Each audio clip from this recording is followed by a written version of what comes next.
The traveling cable hat. So I'm going to show you a visual on how to work the traveling cable hat. This is all explained in the pattern, but I want to show you how I'm going to use 3 markers to knit this hat. So we're going to have an end of round marker, and then we're going to have 2 markers here because we need to change the position of this marker. Because this marker is the marker we're going to use to indicate where our cable slant pattern starts. So we're going to pretend that we're on round 1, and this is a setup round, and you are going to knit a number of stitches that says in the pattern, and then you're going to place your marker. And this is going to be 1 stitch before our cable here. So once you placed your marker, then you're going to work your cable. And see what happens is I have 1 stitch here before my slant, and we're going to eat this stitch up with this cable because we're going to move it over, and our cable now will be right by our stitch marker here.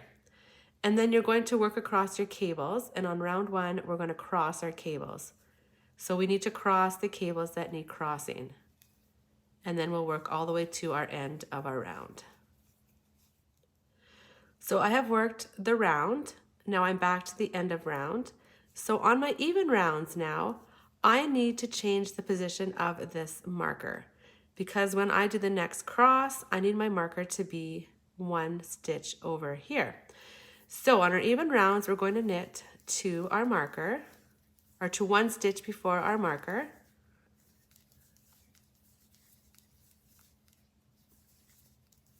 Okay, we're just about there. Okay, to 1 stitch before our marker. And what we're going to do now is we're going to take our 3rd marker and we're going to place our marker here.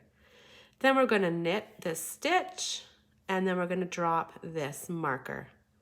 Okay, so that's our even round. We place a new marker, we knit 1 stitch, and then we drop the marker.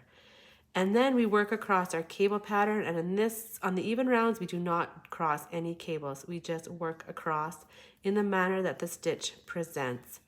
So now, if we look back, our marker has switched, and then on our next odd round, we have an extra stitch here in that we can use to cross these stitches over. And that is how you're going to work this pattern. You are going to, on odd rounds, cross your cables over, and then on even rounds, you're going to move the position of your marker so that you have an extra stitch here before your cable so that you can cross the cable on your odd rounds.